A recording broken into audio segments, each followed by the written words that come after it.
Salut à tous, aujourd'hui on se retrouve pour une partie de Deep Blue, un jeu édité par Days of Wonder, l'un de mes éditeurs favoris. C'est un jeu imaginé par le duo Daniel Skjold Pedersen et Asger Harding Gralerung, plus connu sous le nom de Sidekick Games, le duo.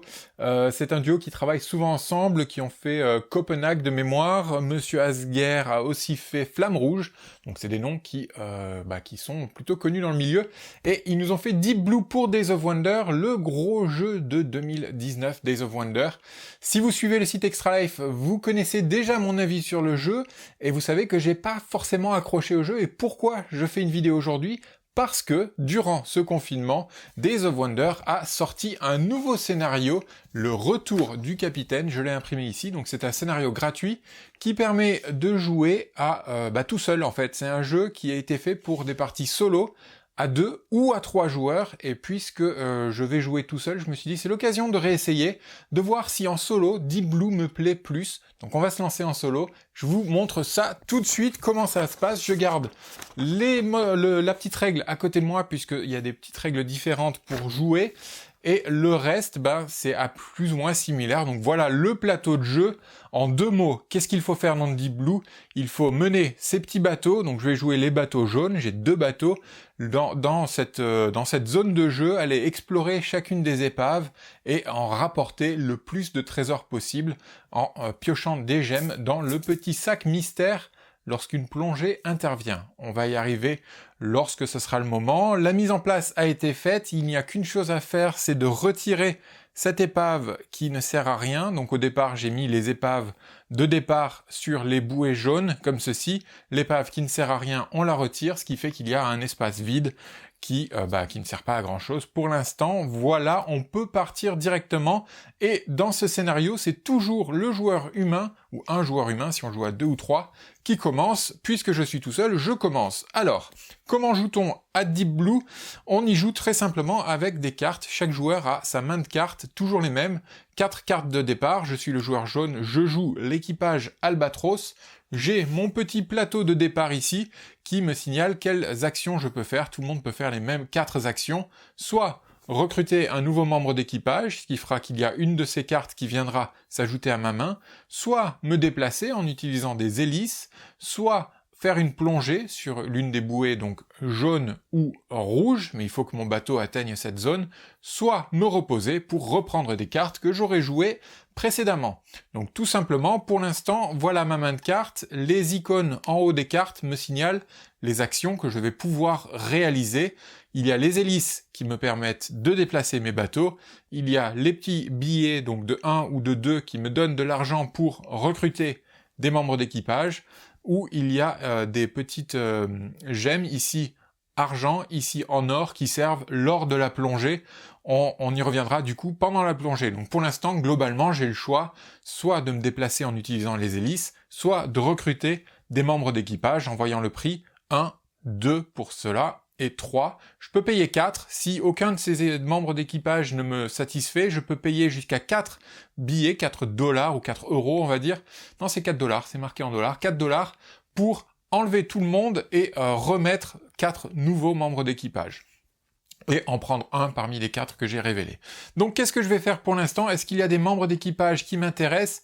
Ça m'intéresse, Prisca m'intéresse plutôt pas mal, je vais la prendre, donc je prends cette carte qui me donne 2 dollars que je peux dépenser, je la mets dans ma défausse, ici sur mon petit plateau de joueurs, le reste je le mets ici, et je prends Prisca qui vient directement rejoindre ma main de cartes, et c'est la fin de mon tour. Tout simplement, j'ai joué, donc ensuite ça vient à mon adversaire, donc le capitaine, qui lui est représenté par tous les bateaux qui ne sont pas en jeu, toutes les couleurs qui ne sont pas en jeu, et un seul bateau pour chacune des couleurs. Si on joue à 2 joueurs, chaque joueur humain aura ses 2 bateaux de la même couleur, et le capitaine prendra un bateau de toutes les couleurs restantes. C'est ce que j'ai fait ici, et lui, il a un tas de cartes qui rassemblent toutes les autres couleurs, certaines des cartes en fait, vous verrez dans les règles, et on va piocher simplement la première carte pour indiquer ce qu'il fait. Lorsque c'est une carte avec une gemme en or, j'ai oublié de faire ça, lorsque j'ai recruté mon personnage, on doit remettre un nouveau membre d'équipage ici qui vient à la fin de la file. Tous les autres sont décalés. Mais donc, lorsque le capitaine pioche une carte avec une gemme en or, il récupère le premier membre d'équipage. En fait, il le défausse, il le retire du jeu tout simplement. On l'enlève du jeu et on décale. Donc ça ne vient pas rejoindre sa main, c'est simplement qu'il les élimine. Donc voilà. Pour son premier tour, le capitaine, en mode solo, joue 2 fois d'affilée. Ce n'est que en mode solo qu'il joue 2 fois d'affilée. Donc on va piocher une autre carte. C'est encore une gemme en or, donc ce membre d'équipage est lui aussi éliminé. Et on ramène tout ça ici. Passage, vous notez que les illustrations sont magnifiques, mais elles sont toutes différentes. Le style est différent puisque le jeu, l'éditeur a choisi de placer beaucoup d'illustrateurs. Je vais tous les citer maintenant pour ne pas oublier de le faire. Donc il y a beaucoup d'illustrateurs qui ont participé au jeu. Ils sont tous indiqués ici. Donc on a l'illustrateur principal, c'est Nicolas Fructus. Et tous les autres illustrateurs sont Biboun, Jean, Nayad, donc Nicolas Fructus qui revient sur les cartes, Miguel Coimbra, Pierrot, Régis Torres et Trèfle Rouge. Voilà. On a donc beaucoup de monde, ce qui fait un style très différent sur tous les membres d'équipage. C'est un des points qui m'a un petit peu gêné puisque je n'ai pas trouvé la cohésion générale que j'aurais aimé avoir dans ce monde. C'est un petit peu un monde qui part dans tous les sens. C'est un des points qui m'a un petit peu gêné. C'est pas très grave. C'était la fin du tour du capitaine, il a pas bougé, donc ça revient à moi. Qu'est-ce que je peux faire avec tout ça? Ça serait peut-être bien de prendre encore des membres d'équipage avant que le capitaine ne les défausse. Quoique, je sais que durant la mise en place, puisque c'est moi qui ai fait la mise en place du capitaine, on peut choisir la difficulté, et la difficulté est gérée par le nombre de cartes avec des pierres précieuses en or qu'on lui a ajoutées, et je n'en ai mis que 2. Donc les 2 sont passés. Je sais qu'au tour prochain, il ne va pas piocher, il ne va pas défausser de nouveaux membres d'équipage. J'ai un peu de temps avant de pouvoir les acheter, donc je peux temporiser et attendre avant de les acheter, ou alors en acheter tout de suite, ou en recruter, je devrais dire, c'est pas vraiment les acheter. Qu'est-ce que je vais faire? Tiens, je vais recruter ce membre d'équipage, qui est donc Vanda, qui vient rejoindre ma main, et ça me fait penser à un truc que je n'ai pas fait pendant la mise en place, c'est que toutes les cartes d'équipage qui ont ce petit symbole, je fais un gros plan ici, qui ont ce petit symbole avec plus 1 et une petite pierre, ça veut dire qu'il faut rajouter des pierres précieuses au petit sac de plongée. Je ne l'ai pas fait, donc on va le faire tout de suite, on rattrape donc une pierre verte qui se trouve ici. Il y a déjà d'autres pierres qui sont là, mais pas de pierre verte encore, c'est la première qui arrive. Ici, il nous faut, vous voyez, une pierre violette que l'on va mettre ici. Je crois que les pierres vertes, ce sont des artefacts, et les pierres violettes, ce sont des antiquités, hein, je crois, ou l'inverse. Et puis ici, c'est une pierre rouge que l'on ajoute au sac. Voilà, on décale tout ça puisque j'ai recruté quelqu'un, on révèle un nouveau membre d'équipage. Non, pas de nouvelles pierres à mettre dans le sac, donc on est bon, j'ai tout rattrapé ce qu'il fallait faire. C'était mon tour, donc on repasse au capitaine. 2 cartes pour le capitaine. La première, c'est une hélice, ce qui veut dire que il va devoir déplacer l'un de ses bateaux. C'est une carte verte d'équipe Barracuda, donc c'est son bateau vert qui va se déplacer. Il n'y a qu'une seule hélice, il n'y a pas le x2 sur l'hélice, donc c'est un mouvement, et il va donc déplacer son bateau vert d'une seule case. Il a le choix, soit d'aller ici, sur cette case, cette épave, en fait, chaque case représente une épave, ou aller ici. Lorsqu'il a le choix, il va regarder la valeur au milieu, et il va prendre l'épave de plus grande valeur. Dans les 2 cas, c'est la même valeur, donc puisque c'est la même valeur, le joueur, c'est-à-dire moi, peut choisir où je souhaite l'envoyer. Je vais l'envoyer sur celle-ci, donc je vais l'envoyer ici, et lorsqu'il arrive sur une épave, il va automatiquement se placer sur un petit bonus de reconnaissance. Vous voyez que la plupart, en tout cas toutes celles-ci, ont des bonus de reconnaissance sur le côté, sur les coins de la tuile, donc il va prendre le premier bonus disponible en suivant l'ordre, le sens inverse des aiguilles d'une montre à partir de la bouée. On a la bouée ici, le sens inverse des aiguilles d'une montre, la première case disponible est ici, donc il vient se placer ici, et on comprendra, ou vous comprendrez en quoi ça consiste lorsqu'il y aura une plongée dans cette épave. C'était son premier tour, il a 2 tours.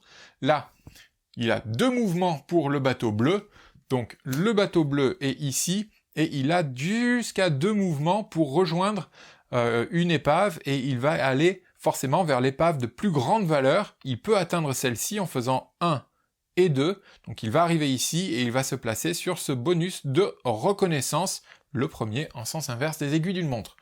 Voilà, ça revient à moi. Donc je vois que lui, il s'est déjà déplacé, donc je vais devoir probablement essayer de le suivre, de le rattraper, et je vais me déplacer moi aussi. Donc je vais me déplacer en utilisant autant de cartes que je veux, qui ont des hélices. Donc je vais utiliser, j'ai plus qu'une seule carte en fait avec des hélices, celle-ci qui me donne droit à 2 déplacements. Donc je peux me déplacer 2 fois, soit avec le même bateau, soit utiliser chaque bateau et déplacer chacun de mes bateaux une seule fois.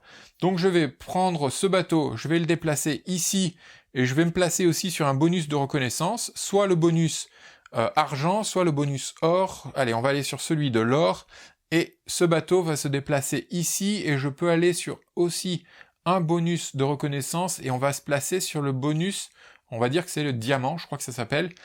Voilà, j'ai placé mes bateaux, et vous comprendrez encore une fois pourquoi je me place sur ces bonus lorsque des plongées interviendront.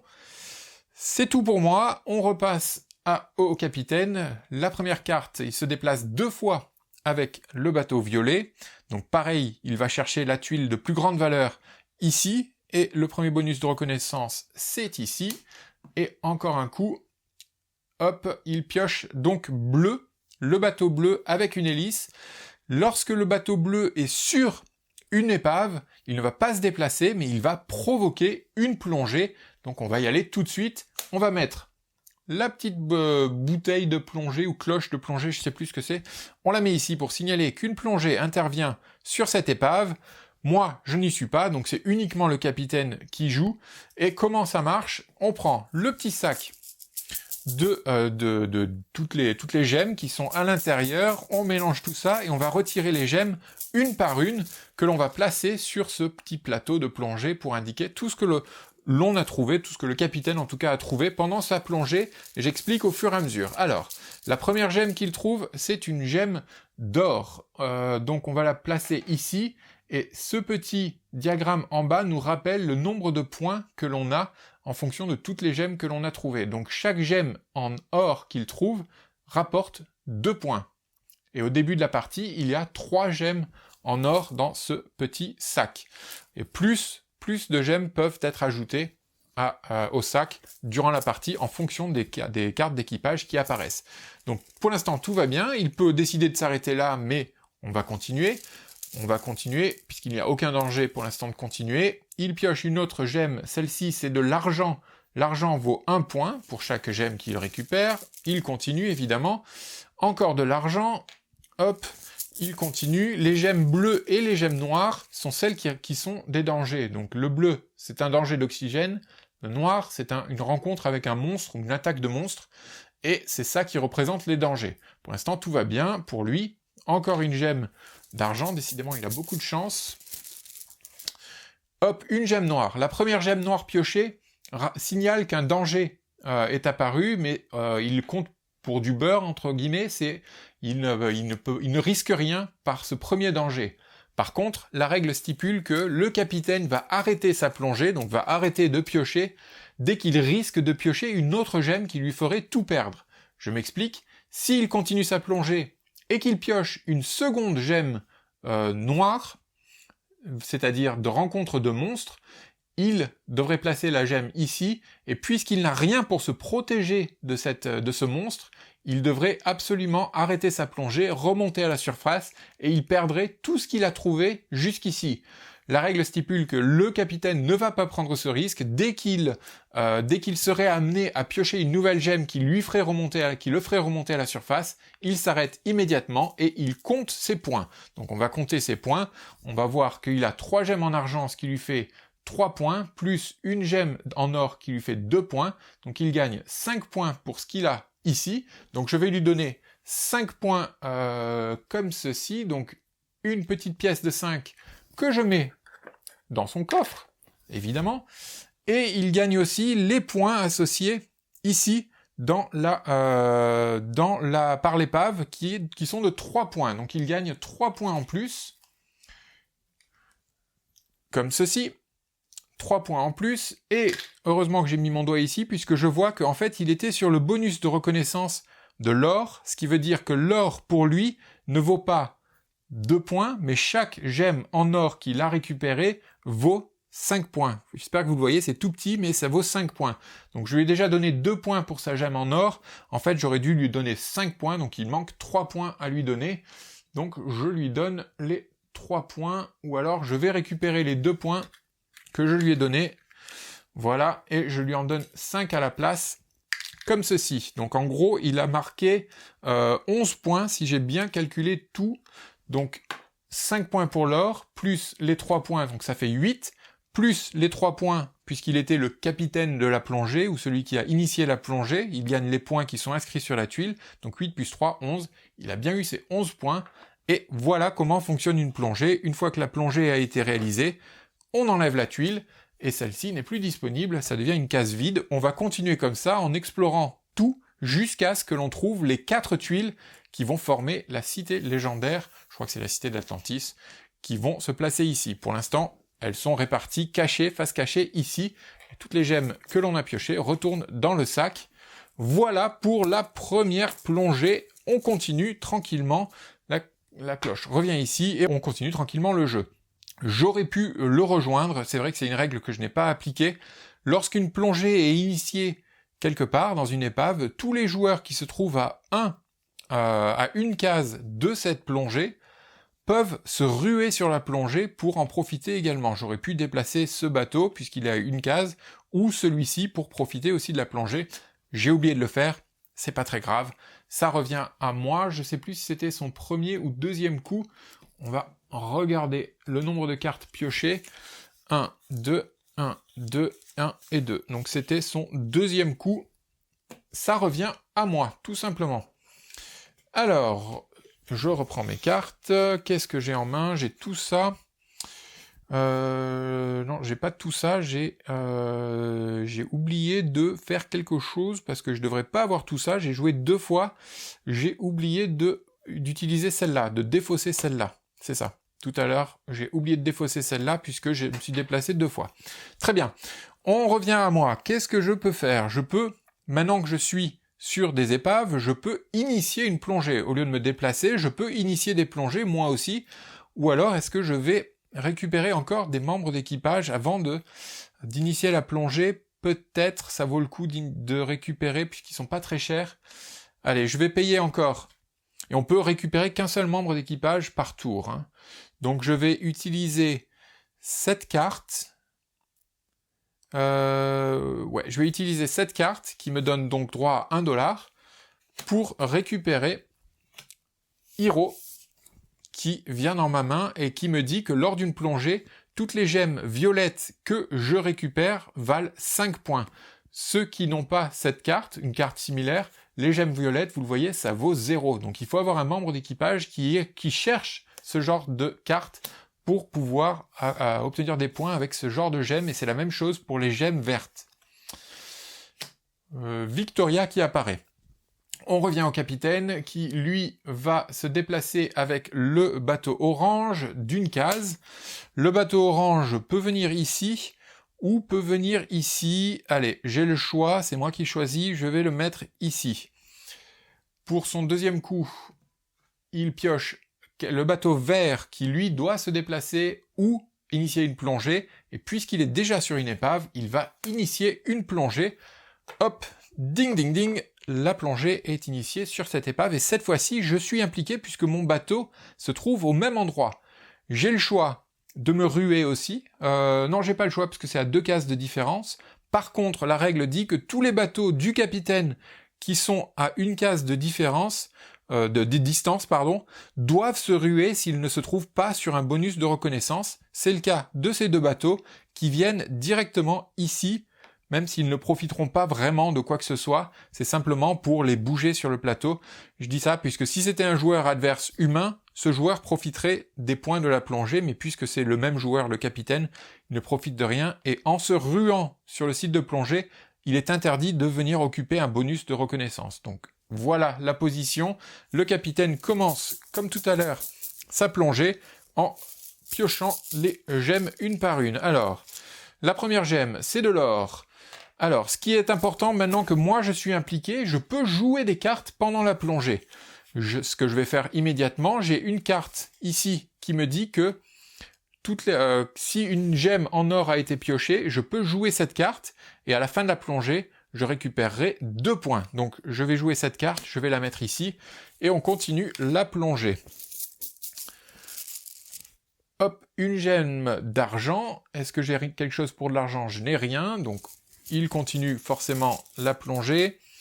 Une gemme verte qui vient ici. Moi, je vais jouer, puisqu'une gemme verte a été piochée, je vais jouer cette carte aussi. Donc tout ça, ce seront des points que j'aurai à la fin de la plongée. On continue.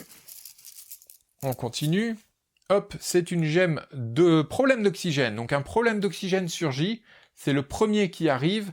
Et le capitaine va s'arrêter là, puisque s'il pioche une autre gemme de problème d'oxygène, alors il serait forcé de remonter et il perdrait toute sa récolte. Tout ce qu'il a trouvé. Les gemmes les cartes qui ont été jouées jusque-là, elles, sont conservées. Par contre, tout ce qui est sur le plateau serait perdu. Donc, on va compter les points pour le capitaine. Lui, il a un bonus de reconnaissance qui ne lui sert à rien. C'était pour se protéger d'un monstre, mais il n'y a pas eu de monstre. Donc, il gagne 1 point pour la gemme d'argent. Il gagne 2 points pour la gemme en or et 0 pour celle-là. Donc 3 points uniquement pour ici, plus les 2 points puisqu'il était capitaine. Donc il gagne encore 5 points que l'on met dans son petit coffre. Voilà, je vais garder le coffre ouvert, ce sera plus simple. À moi de calculer combien de points je gagne. Donc je gagne 1 point pour l'argent. Je gagnerai normalement 2 points pour l'or, mais j'étais sur un bonus de reconnaissance qui dit que ça vaut 5 points. Donc je gagne 1 plus 5, je suis à 6, plus celle-ci, normalement, c'est 0. Donc j'ai 6 ici sur le plateau, plus mes cartes qui me disent que je gagne 8 points pour la gemme verte. Donc 6 plus 8, on est à 14, plus 2 points pour la gemme en or. Donc 14 plus 2, 16 points. Je suis à 16 points. Je prends 10, 5 et 1, comme ceci, que je mets dans mon coffre. C'était la deuxième plongée, tous les bateaux restent ici, la tuile est défaussée, on enlève la cloche et on continue la partie, et c'était deuxième tour. C'était le deuxième tour du capitaine, hein, si je dis pas de bêtises. C'est difficile de suivre tout ça. Les cartes, elles, sont défaussées, ici, et je peux jouer. Donc, je peux jouer, et qu'est-ce que je vais faire avec mes 2 cartes? Je peux pas faire grand-chose, je peux pas acheter ou recruter de nouveaux équipiers, puisque je n'ai pas d'argent sur mes cartes. Je peux pas me déplacer non plus. Je peux initier une plongée éventuellement ici, mais je n'ai que 2 cartes à jouer, donc ça serait pas vraiment une grande plongée. Donc ce que je vais faire, c'est que je vais me reposer, et quand on se repose, on récupère toutes les cartes que l'on a jouées jusque-là, on les mélange, et on en pioche 3 que l'on vient ajouter à sa main.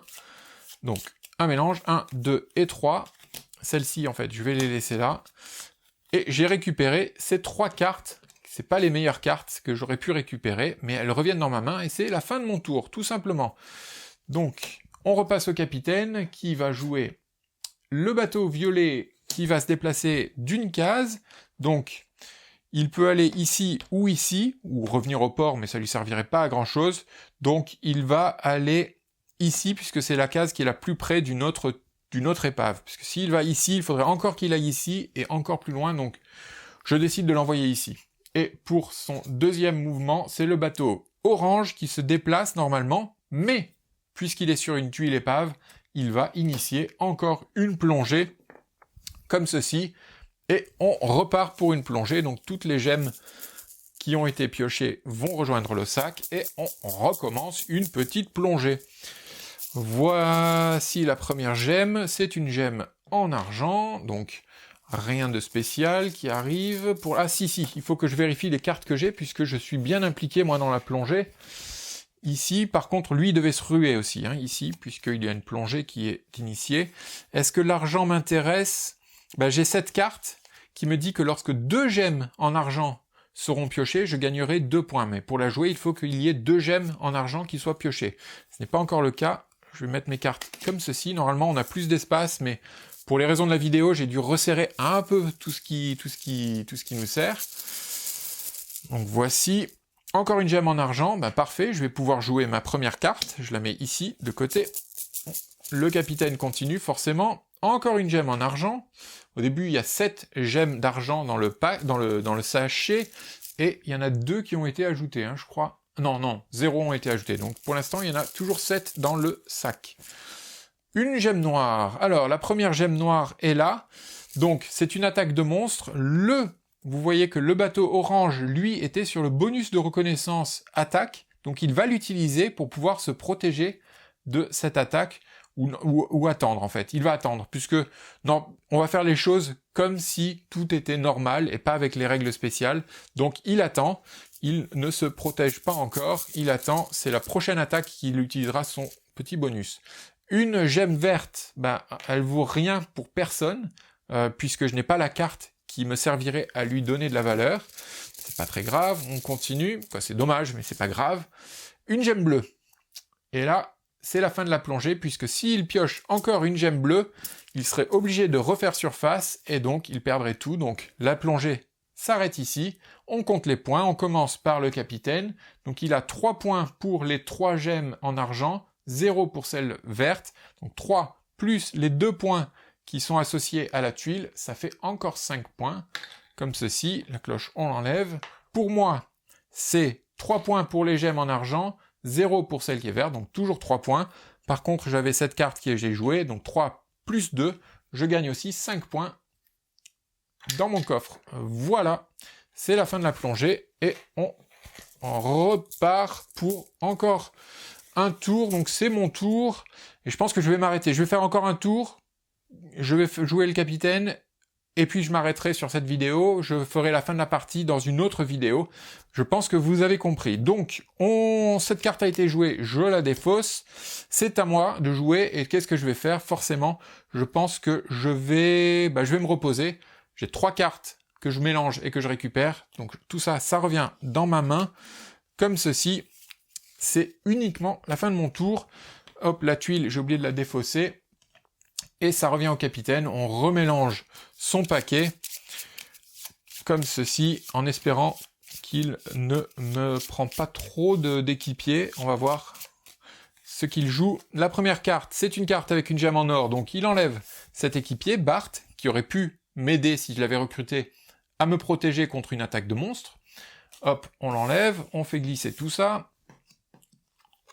On ajoute donc une gemme violette, cette fois-ci dans le sac, je la mettrai tout à l'heure, donc ça c'était son premier coup. Le deuxième coup, le bateau violet va se déplacer de 2 cases au maximum, ou s'arrêter sur la tuile de plus grande valeur. Le bateau violet ici, il peut aller 1, 2, ou il peut faire 1, 2, et c'est ça qu'il va faire, puisque il va chercher la tuile de plus grande valeur. D'abord, il cherche une tuile face cachée, mais il ne peut pas les atteindre. Ensuite, la tuile de plus grande valeur, et ensuite, il va prendre la tuile que le joueur choisit. Donc voilà, le bateau s'est déplacé. Puisque j'ai pas fait grand chose, qu'est-ce que je vais faire moi? Je vais quand même jouer peut-être, et je m'arrêterai là. Donc je vais jouer probablement une carte pour recruter peut-être Raquel qui vaut 1, et je vais utiliser cette carte ici, cette carte ici qui me donne 1$ pour recruter Raquel qui vient dans ma main. On décale tout ça et on révèle une nouvelle carte, et je vais m'arrêter là pour le début de cette partie. Il y a donc une autre vidéo qui va suivre. Hop, on met la gemme violette pour pas l'oublier. Une autre vidéo qui va suivre de cette partie de Deep Blue. Je reprends la boîte, elle est ici, la boîte de Deep Blue, et je vais continuer cette partie, j'espère jusqu'au bout, et vous donner mes impressions de ce mode solo qui vient d'apparaître grâce au confinement, on va dire, de Deep Blue. Donc je vous donne rendez-vous dans la prochaine vidéo. Merci beaucoup de votre fidélité. Si vous avez aimé ce que vous venez de voir, en tout cas la vidéo, mettez le pouce bleu vers le haut. Partagez-la également sur les réseaux sociaux. Allez voir la description de la vidéo. Vous trouverez à la fois le lien pour récupérer les règles de ce mode solo ou à 2 ou à 3 joueurs, Et aussi, vous trouverez un lien qui vous permet d'aller sur une page pour faire un petit don à extralife.fr et nous permettre de continuer l'aventure. Merci encore une fois beaucoup de votre fidélité. À tout de suite pour la fin de la partie. Ciao!